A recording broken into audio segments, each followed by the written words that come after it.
I have read Harry Potter. What does that mean? Past, present, future? How many times? Is the time when it happened important? Let's find out.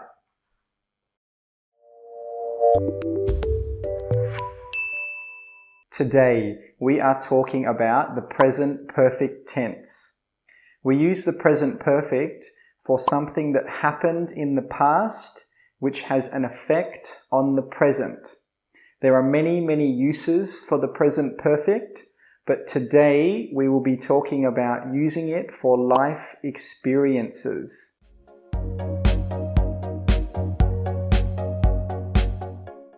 Let's look at our first example again. I have read Harry Potter. How do we make that? What's the structure? We've got I, the subject, have or has, the helping or auxiliary verb, and a past participle, which is the main verb. It tells us what happened in the sentence. What is a past participle? We normally use past participles with the passive voice and perfect tenses. Some common examples are go, went, gone, is, am, are, was, were, been, see, saw, seen, eat, ate, eaten, drink, drank, drunk, walk, walked, walked, cut, cut, cut, hear, heard, heard. If you want to practice these, you can practice saying them in sentences. For example, I have been, I have seen, I have eaten. And if you say them many times, you will remember. When you speak, you won't have to think. It will just come out automatically. So what about been and gone? He has been to America. He has gone to America. What's the difference? He has been to America. Is he in America now? No. He has gone to America. Is he in America now? Yes. So been means he has gone and then come back. Gone means he is now in a different place and he still hasn't come back.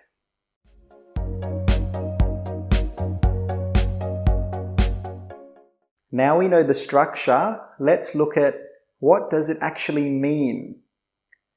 I have read Harry Potter. When did it happen? In the past. Is it finished? Yes. How many times did it happen? We don't know. Maybe it was 1, maybe it was 10, maybe it was 100, but we don't know. Is the time when it happened important? No. It's not important. It doesn't matter. We only want to know, has the person done that thing before?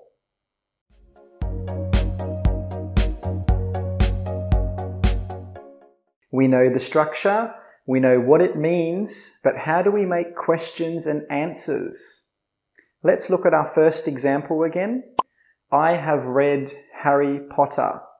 How do we turn this into a question? It becomes, have you ever read Harry Potter? What about this one? He has been to America. How do we turn that into a question? It becomes, has he ever been to America? So what's the structure? It's have or has plus the subject plus ever plus the past participle. So what if I ask you, have you ever been to the moon? You would probably say no. So how can you answer the question? You can say, no, I've never been to the moon, or just, no, I haven't. Okay, one more. Have you ever seen Harry Potter, the movie? If you want to say yes, you can say, yes, I have, or yes, I've seen it before. If you want to say no, you can say, no, I haven't, or no, I've never seen it before. Now, a quick tip, if you want to sound more like a native speaker, have a look at this sentence. He has been to America. When a native speaker says this really quickly, the native speaker will say, he has been to America. Not been, no. He has been, he has been. Now you try. He has been to America. What about the question? What would the question be? Has he ever been to America? Not been, has he ever been to America? Now you try. Has he ever been to America?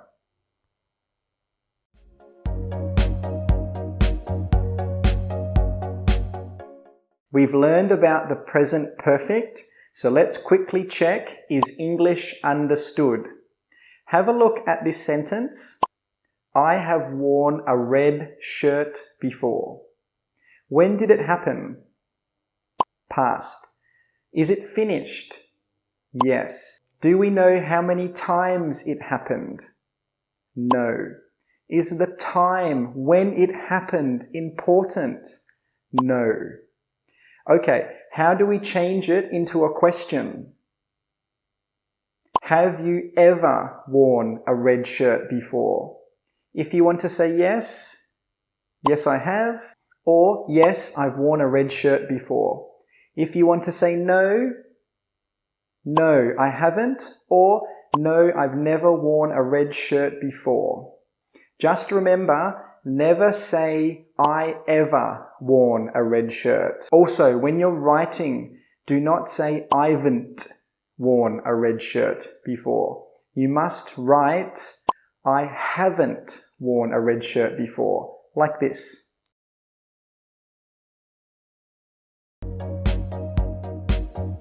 While I was using my computer, the phone rang.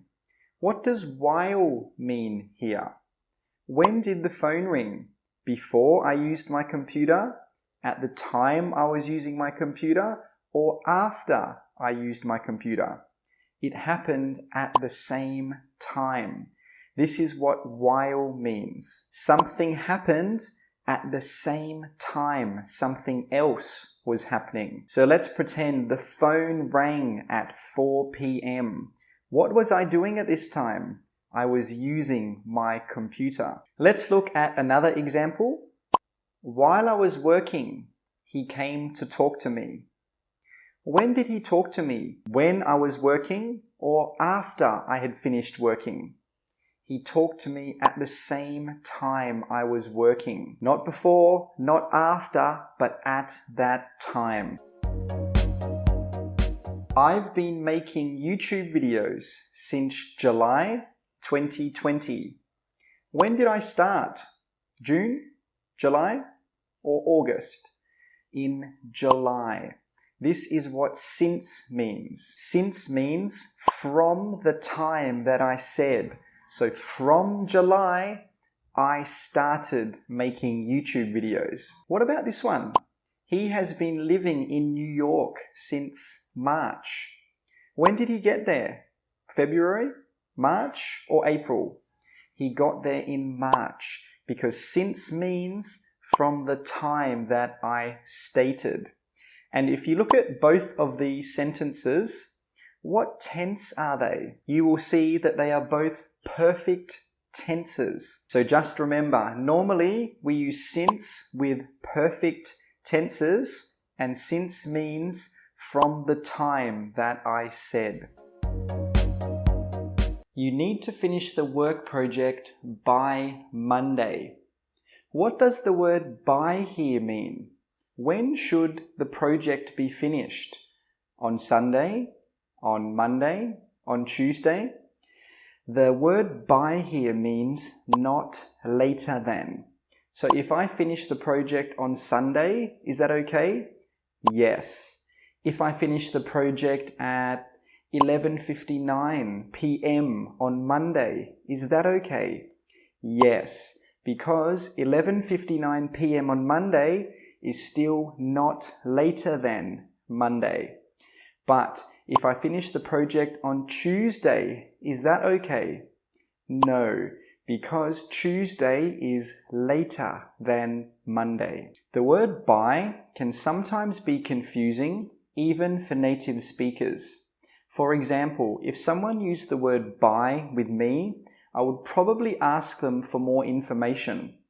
Let's pretend someone said to me, Shane, your car will be ready to pick up by Monday. I would ask him, what time on Monday? Do you mean in the morning? Do you mean in the afternoon? Or do you mean in the evening? So when you're using the word by, it's sometimes better to give more information. With our first example, we could say, you need to finish the work project by 5 p.m. on Monday. So now we know it will be finished, not later than 5 p.m. So it might not be ready to look at in the morning. If you need to see the work project in the morning, then you could say you need to finish the work project by 9 a.m. on Monday. So now we know it will be finished, not later than 9 a.m. So when you get to work, it will be ready to use. So just remember, by means not later than, and sometimes it's better to give more information to make it more clear. As soon as I get home, I am going to sleep. What does as soon as mean in this sentence? Will I go to sleep before I get home? At the time I get home? Or after I get home? As soon as means when the first thing happens, you will do the second thing. So let's pretend you get home at 4 p.m. You will go to sleep at 4 p.m. When the first thing happens, you will do the second thing. Let's have a look at another example. As soon as I finish editing this video, I'll upload it. When will I upload it? Before I finish editing? At the time I finish editing? Or after I finish editing? At the time I finish editing. Because as soon as means at that time. Editing finishes at 6 p.m. Then I will upload the video at 6 p.m. So just remember, as soon as means when the first thing happens, then you will do the second thing. By the time I got home, they had already eaten the pizza. What does by the time here mean? When did they finish the pizza? Before I got home? After I got home? They probably finished it before I got home. So by the time here means when.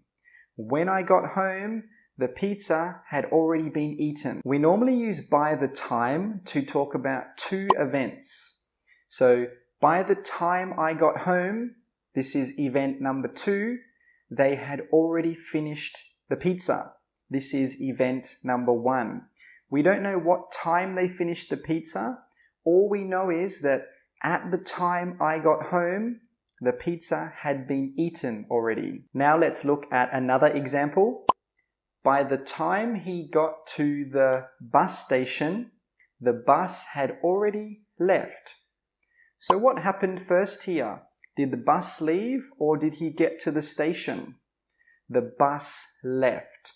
And then he got to the station and he saw that there was no bus. Because remember, by the time can mean when or at the time. So at the time he arrived, maybe he arrived at 4 p.m., the bus had already left. It had left at some time before 4 p.m. So just remember, when we use by the time, we normally have two events.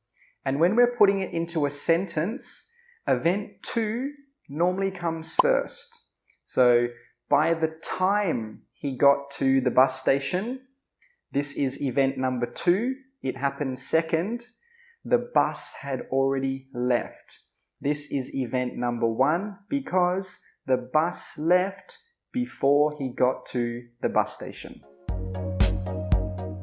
If we drive to the park instead of walking, it will save time. What does save time here mean? What would be faster, driving or walking? Driving. So save time here means to take less time, to be more efficient, to be quicker. Another example, you need to find a way to save time with your tasks at work. So at the moment, am I working efficiently or not efficiently? Probably not efficiently. So this sentence here is saying that I need to work more efficiently. I need to use less time to do my tasks. I got to the bus station just in the nick of time to catch my bus. What does in the nick of time mean? Did I get to the bus station early? No. Did I get to the bus station late? No. But when I got to the bus station, did I have a lot of time to wait or only just a little bit? Just a little bit, maybe 10 seconds, 30 seconds. So this is what in the nick of time means. It means you weren't early, you weren't late, but you got there just in time. Maybe you had 10 seconds to wait or 30 seconds to wait. You got there just in time before the event happened. Like in this example, the bus leaving the station. Another example, the police got there just in the nick of time to catch the criminal. Did the police get there early with a lot of time? No. Did they get there late? No. But when they got there, did they have a lot of time to catch the criminal? No. Maybe they only had 10 seconds, 30 seconds, 1 minute. They had a tiny bit of time to catch the criminal. So if they got there maybe 1 minute later, do you think they would have caught the criminal? Probably not. Because remember, in the nick of time means you got there in time, but you only had a tiny bit of time left before the event happened. Time after time, he was late for school. What am I talking about? Past, present, or future? I am talking about the past. And am I talking about many times or just one time? Many, many times. This is what the phrase time after time means. It means something has happened many, many, many times, again and again and again. It's a repeated action. What about this one? Shane has told us time after time that learning English is easy. Have I told you in the past? Yes. Have I told you many times, repeatedly? Yes, I have. So this is the meaning of time after time. It means someone has done something many, many times in the past. It's a repeated action and they've done it again and again and again. Okay, so we have learned 5 new time words and 3 new time expressions. So let's have a little quiz to check your understanding. I will show you a sentence with a missing word and I want you to fill in the missing word with one of the words or one of the expressions that we have learnt today. Number 1, he has been studying English 2019. He has been studying English 2019. And the correct answer is since. He has been studying English since 2019. Why?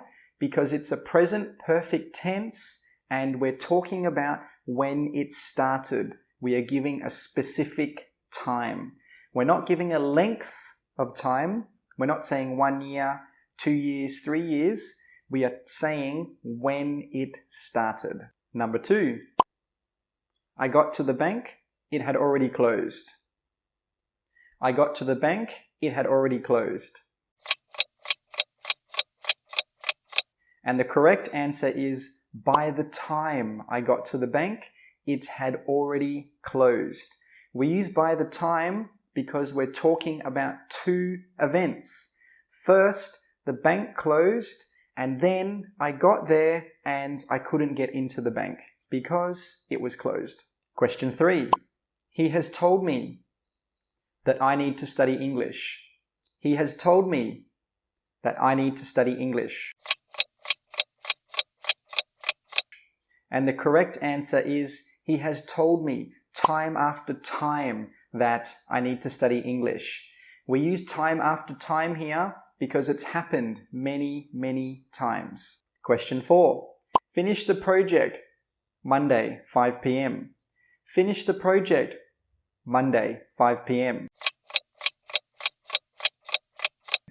And the correct answer is, finish the project by Monday, 5 p.m. We use by because we want it to happen before a certain time. And the last question, question number 5. You waste too much time doing that. You need to find a way to... You waste too much time doing that. You need to find a way to... And the correct answer is, you waste too much time doing that.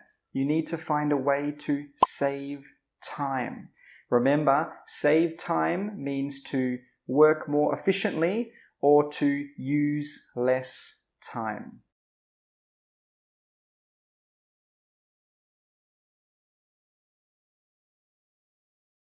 If it rains, I will bring my umbrella. What is this talking about? Past, present, or future? Is it possible? Is it likely to happen? How many times am I talking about? Let's find out.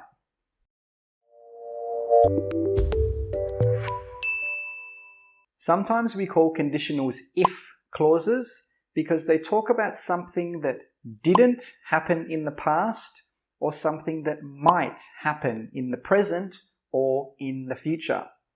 Conditionals normally have two parts. The first part is the if clause or the condition, and the second part is the consequence. Consequence means the result of an action. So this happens here, and then this happens. This is the consequence, the result of the action. If it rains, I will take an umbrella. This is a first conditional sentence. How do we make it? What is the structure? Let's break it in half first. It rains. It rains. What tense is this? It's present simple, right? If you haven't learned about present simple yet, you can check out this video right here. And when we have present simple, what verb do we have? We have a present tense verb, right? It rains, it runs, it eats. What about I will take an umbrella? What tense is this?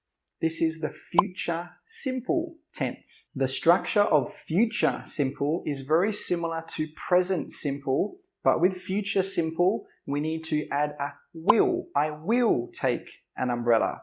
I will eat a pizza. I will go to the park. So when we use the first conditional, we make it by using if plus present simple plus future simple. If plus present simple plus future simple. But I know what you're thinking. You're thinking, Shane, I have seen people say, I will take an umbrella if it rains. Is this okay? Yes, it is. I will take an umbrella if it rains has the same meaning as if it rains, I will take an umbrella. So it's up to you what you use. Both are correct. But look at the punctuation. If we have if at the start of the sentence, we need a comma after the if clause. If it rains, comma, I will take my umbrella. But if we start with the consequence, I will take my umbrella, if it rains, we don't need a comma. So just remember, if you start the sentence with if, then you need a comma after the if clause. Now we know how to make the first conditional. What does it actually mean? If it rains, I will take an umbrella. Am I talking about the past, present, or the future? I am talking about the future. How many times am I talking about? Just one. Do I think this is possible? Yes. Do I think it's likely or it will probably happen? Yes, I do. So this is the meaning of the first conditional. We use it when we're talking about one thing that might or probably will happen in the future and what you will do if it happens. What about if it doesn't happen? If it doesn't rain, will you take an umbrella? No, you won't. Let's look at another example. I will pass my exam if I study. And note here, we don't use a comma because I didn't start the sentence with the if clause. How many exams am I talking about? Just one. Am I saying it's possible for me to pass my exam? Yes, I am. So this is the meaning of the first conditional again. We use it to talk about one thing in the future that is possible or likely to happen. If I study, if I do it, then in the future, the consequence is I pass my exam. If I don't study, will I pass my exam? No, I won't. Now, let's compare a zero conditional sentence to a first conditional sentence so you can understand the difference. If it rains, I take an umbrella. Zero conditional. If it rains, I will take an umbrella. First conditional. With the zero conditional, are we talking about one time or something that happens always? We're talking about something that happens always, something that happens in general. What about the second one? If it rains, I will take an umbrella. Are we talking about one time or many times? We are talking about one time. So this is the difference. Zero conditional talks about something that always happens or something in general. And in the first conditional, you're only talking about one time. Okay, we have learned about the first conditional, we've learned about the structure, and we've learned about the meaning. So let's have a little quiz to test your understanding. I will show you a few words, and I want you to make a first conditional sentence. Number one, I get job, I happy. I get job, I happy. And the correct answer is, if I get a job, I will be happy. Remember, we need that will because it's a first conditional sentence and we're only talking about one time. Question 2. Wake up late, miss the bus. Wake up late, miss the bus. And the correct answer is, if I wake up late, I will miss the bus. Remember, we need if plus present simple plus future simple. Question number 3. He leaves, she sad. He leaves, she sad. And the correct answer is, if he leaves, she will be sad. If he leaves, she will be sad. Remember, we need a will because it's a first conditional and we're talking about one time.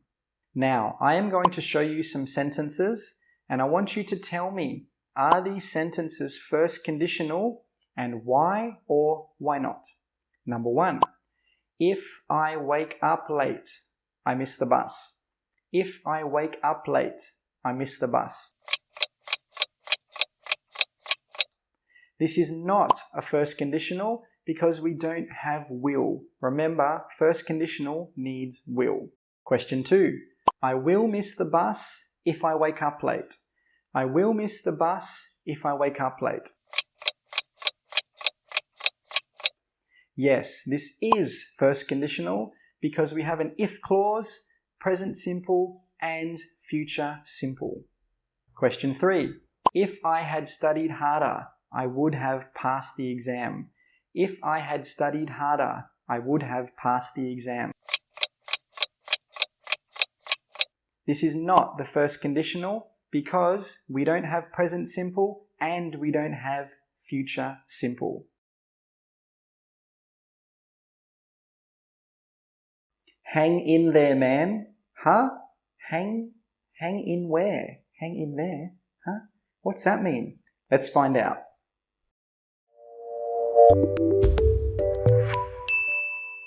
Today we are talking about phrases you can use to encourage people in English. Encourage means to make someone feel better, to make them feel more confident in themselves, to make them want to do something. Let's pretend your friend wants to learn English. He wants to learn English because he wants to watch movies in English. He wants to read books in English. And he wants to search the internet. But at the moment, he feels a bit nervous. He feels a bit shy. He is scared that if he learns English, he will make mistakes. People will laugh at him. People won't want to talk to him. What phrase can you use to encourage him, to make him feel better? The first phrase is, what do you have to lose? What do you have to lose? This means if you start to learn English, you can't lose anything. You will not lose anything. You won't die, you won't get sick, nothing bad will happen to you. Only good things can happen to you, like you will learn something new, you will make new friends, you will learn new skills. You aren't going to lose anything, you're not going to lose your house, you're not going to lose your car. That's why we say you have got nothing to lose. So you could say to your friend something like, what do you have to lose? Nothing bad will happen to you. The only thing that can happen is that you get better. Your life will get better. Another phrase you can use is go for it. Go for it. Go for it just means try. Try it. See what happens. So you could say to your friend, go for it. Start learning English. Only good things can happen. You could get a new job, make new friends, and learn new things. And the third phrase we can use is, it's worth a shot. It's worth a shot. A shot means a try. Worth means it has value. There are good things that can happen if you try. So worth a shot means if you try, many good things can happen. There is value in trying. So you could say to your friend, start learning English. It's worth a shot. Nothing bad can happen. Only good things can happen. Now, let's pretend your friend has been learning English for about 6 months and he's doing well. He can speak basic English. He can have basic conversations. He understands basic grammar, but then one day he comes to you and he says, oh, I'm so bored of learning English now. What can you say to encourage him, to make him feel better? The first phrase we can use is, I'm proud of you, you're doing well. I'm proud of you, you're doing well. Proud means you feel good that somebody else has done something. So your friend, he has spent a lot of time, a lot of energy in learning English, so you feel really good for him. You feel good that he is using that time to make himself better. So you can say, I'm really proud of you. And doing well just means doing good. He's getting better. He's learning more. So you could say to your friend, I'm proud of you. You're doing really well. Don't stop now. And the second phrase you can use is, keep it up, you can do it. Keep it up, you can do it. Keep it up means don't stop because you are doing well. It means to continue doing something. So you could say to your friend, keep it up, you can do it, you're doing really well. Don't stop now because you've come so far. And the third phrase is, you're doing a good job. You're doing a good job. This means what you're doing is really, really good. So you are learning English and this is a good thing. You are getting better and better and better. So you could say to your friend, you're doing a really good job. Don't stop now. Keep learning because you're getting better and better and better. Now, let's pretend your friend has been learning English for a year and he's doing really well. He's getting better and better and better. But one day, he is talking to his friend who is a native speaker, and your friend, he keeps saying words wrong. He keeps making mistakes. And this makes your friend feel really upset. And one day, your friend comes to you and says, I quit. I'm not learning English anymore. It's too hard. I am going to stop learning. What could you say to him to encourage him, to make him feel better, to make him want to learn English again? One phrase you could use is hang in there. Hang in there. This just means don't stop.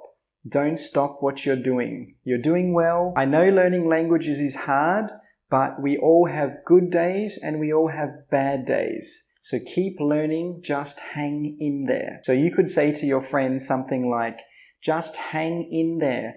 Don't stop now. Just have a day off, have a rest for a little bit, and then come back and start learning more tomorrow. Another phrase you could use is don't give up.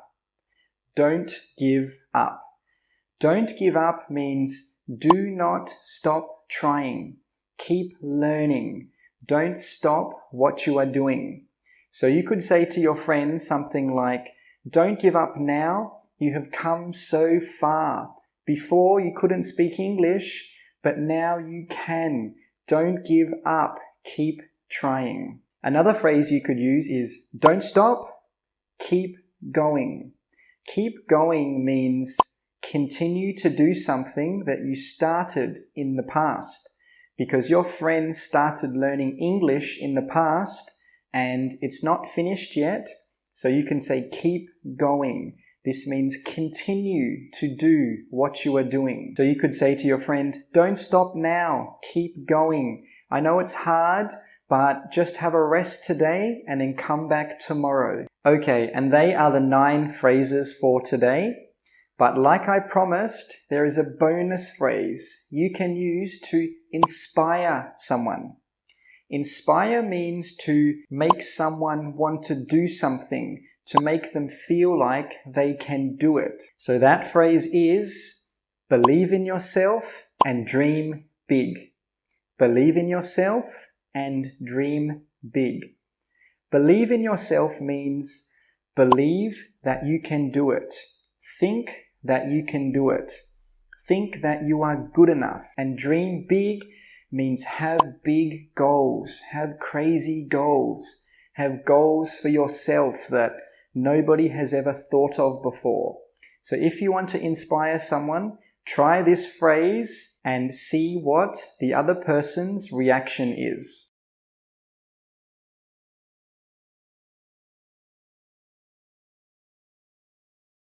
Have you punched in the data yet? Okay, well make sure you punch it in by the end of the day. Okay, thanks, bye. I just used a common phrasal verb. What was it and what does it mean? Let's find out. The first phrasal verb for today is ask for. I would like to ask for next Friday off, please. I would like to ask for next Friday off, please. What do you think ask for means here? It means to request. To request. It's a very polite way to request something. And another example could be, I asked him for 2 $5 bills. I asked him for 2 $5 bills. And you can see here that we have him in between ask and for. And also note that we have said asked. It's a past tense verb. So we know this sentence is talking about the past. And it means that I requested 2 $5 bills.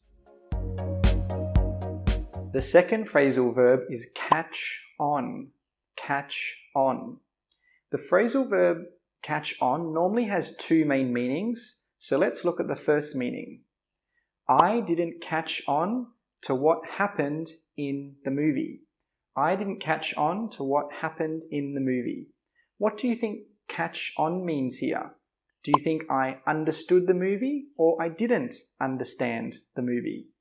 This means I didn't understand the movie. So the first meaning of catch on can be understand. I didn't catch on means I didn't understand. And let's look at the second meaning. That style of dress is starting to catch on. That style of dress is starting to catch on. So what do you think catch on means? Do you think this kind of dress is starting to become popular or not popular? It means this style of dress is starting to become popular. So catch on can mean to become popular. So in this sentence, catch on means the dress or that style of dress is starting to become more popular. And the third phrasal verb for today is doze off. Doze off. I was in class and I dozed off. I was in class and I dozed off. What do you think doze off means here? Doze off means to fall asleep, normally for a short time. So this sentence here means that I was in class and I fell asleep, probably for a short time. Another example, the bus ride made me so tired that I dozed off. The bus ride made me so tired that I dozed off. So what does dozed off mean in this sentence? Did I fall asleep? Yes. Did I fall asleep for a long time? No, probably not. So dozed off here means I fell asleep and it was probably for a short time. And the fourth phrasal verb is get over. Get over. This phrasal verb normally has three main meanings. So let's look at the first meaning. How can we get over this wall? How can we get over this wall? So what do you think get over means here? Get over means to get past an obstacle. For example, there is a wall here.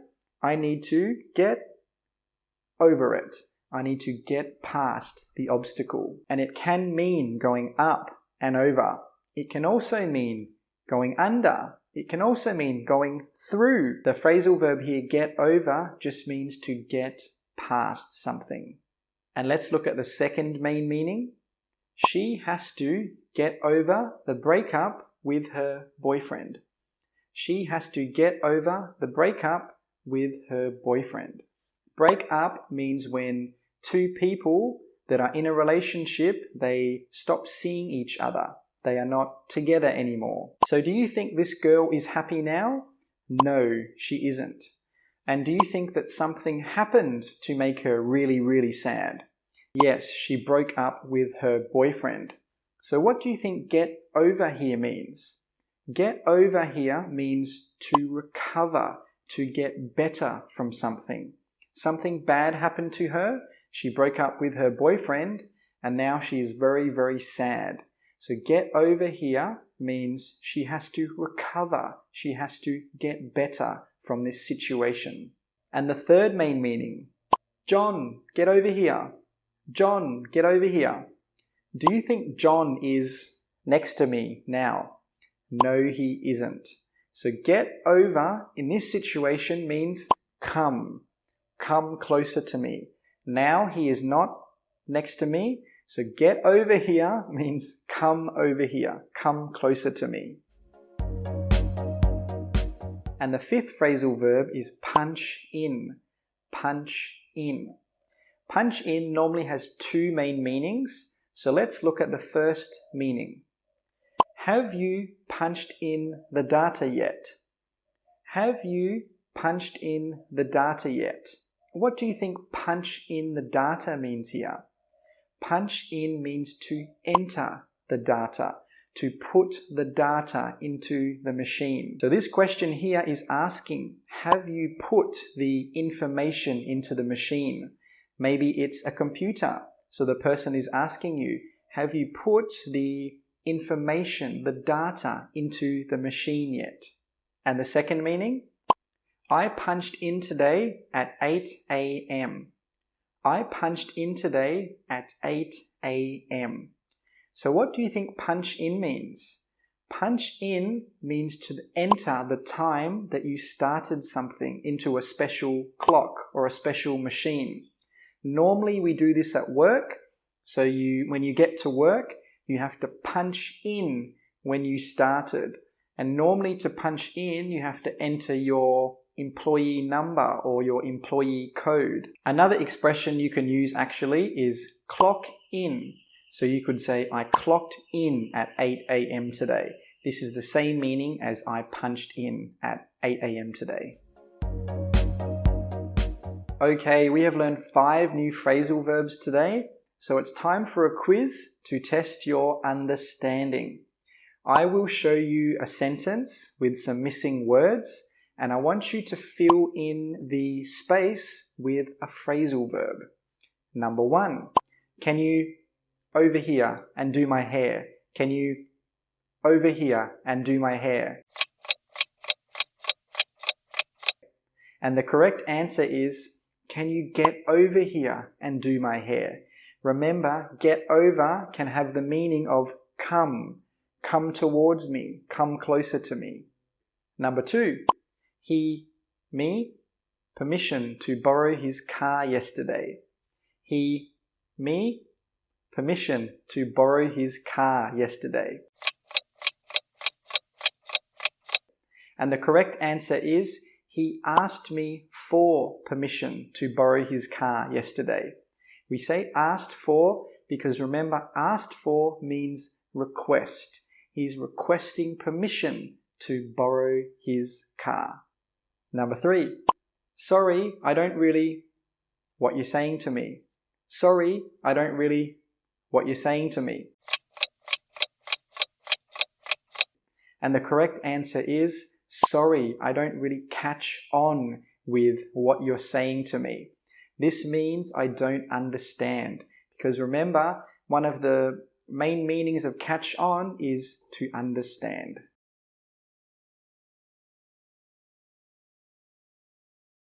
So where's the nearest restaurant around here? Beats me. Huh? Beats me? What does that mean? Let's find out. The first phrase is, I can't remember off the top of my head. Let me give you an example. You are at work. It's the morning. And you know you have a meeting at either 2, 3 or 4 p.m. but you can't remember the exact time. And your boss comes over to you and he says, what time is the meeting today? You can say, I can't remember off the top of my head. This means you know you have a meeting, but you're not sure of the exact time. You're not certain. Off the top of my head means without thinking or looking. So the next time you don't know something, without looking and without thinking, you can say, I can't remember off the top of my head. This is a really good phrase and it will help you to sound like a native speaker. The next phrase is, I'm not sure. Let's pretend you want to buy an iPhone. You're about 70 to 80% sure that you want to buy an iPhone. And your friend says to you, hey, are you going to buy an iPhone? You can say, I'm not sure. This means you're not certain. You're still thinking about it. You don't know what you're going to do. You're probably going to buy an iPhone, but you're not certain 100%. This is a really good phrase to use if you think you're going to do something, but you're not 100% certain. And the third phrase is, beats me. Let's pretend you're in a new city and you've never been there before. You are with your friend who has also never been there before.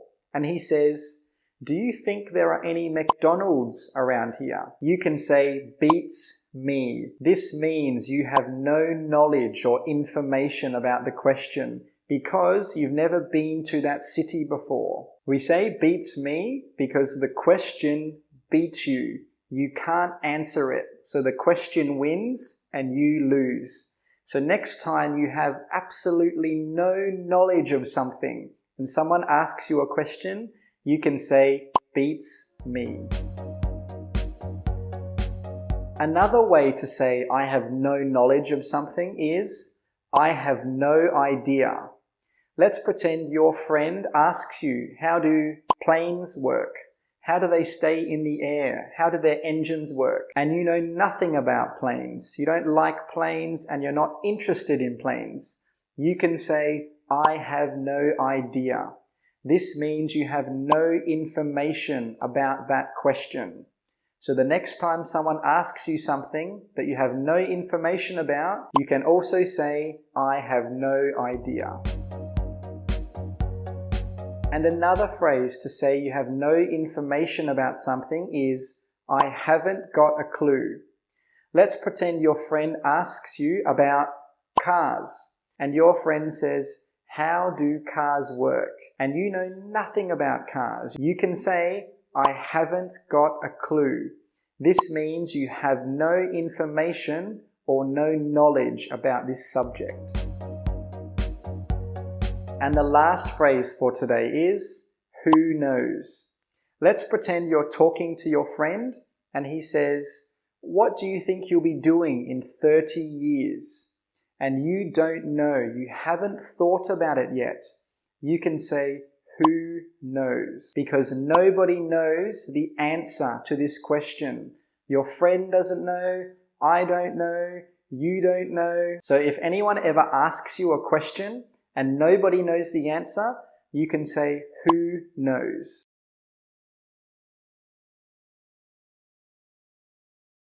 Please accept my sincerest apologies. Huh? Sincerest what? Let's find out.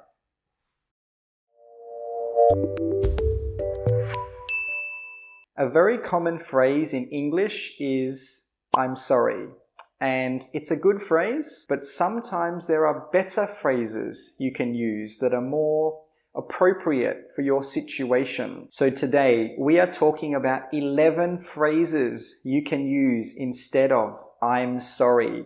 Some are formal, some are informal. So by the end of the video, you will have 11 new phrases you can use in formal situations and informal situations to say, I'm sorry. Let's get started. The first phrase is, please accept my sincerest apologies. Please accept my sincerest apologies. This is a very, very formal phrase, and you use it in very serious situations. Sincere means from the heart. It means you really mean it. You are not joking. And apologies just means the act of saying sorry. So it's the noun of saying sorry. Let's say you have a job interview next week, but you have a family emergency and you can't make it to the interview. You could call up the interviewer and say, please accept my sincerest apologies, but I can't make it to the interview.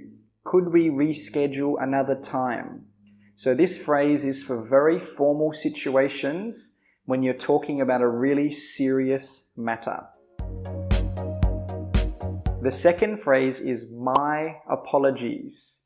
My apologies. This is also another formal phrase that we use in more serious situations.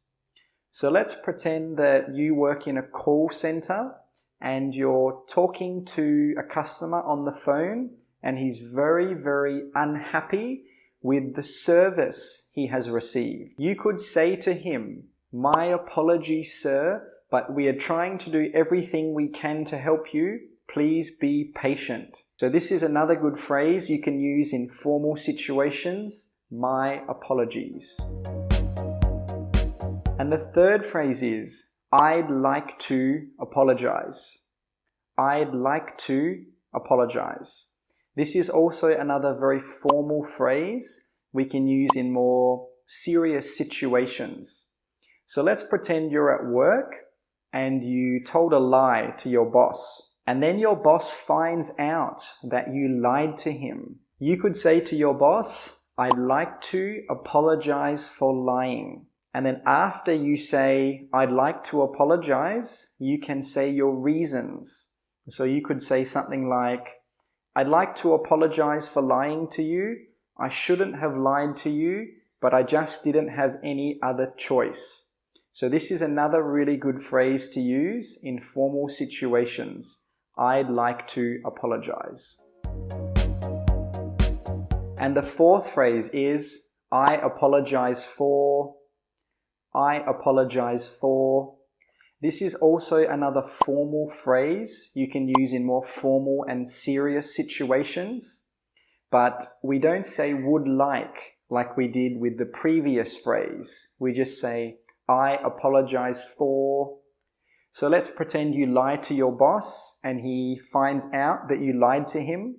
You could say, I apologize for lying to you. I shouldn't have done it, but... and then you give your reasons. And just remember, with this phrase, normally after we say I apologize for, we have a verb with an ing. For example, I apologize for going, for running, for eating, for drinking. Normally we have a verb ing. And the fifth phrase is I take full responsibility. I take full responsibility. This is also another formal phrase that you can use in formal and more serious situations. So let's pretend you are driving and you hit someone else's car and it's your fault. You did the wrong thing. You can say, I'm sorry, I take full responsibility. This means you don't blame anyone, you know it was your fault, and you're not saying it was the fault of the other person. So this is a really, really good phrase to use when you want to say something was your fault and that you're not blaming anyone else.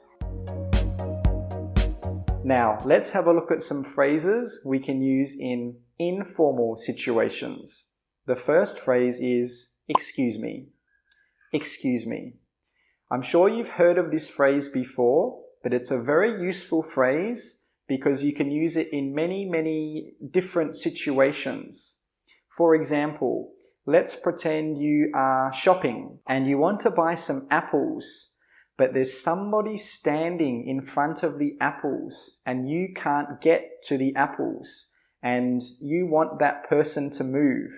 You could say, excuse me, excuse me. This means please move.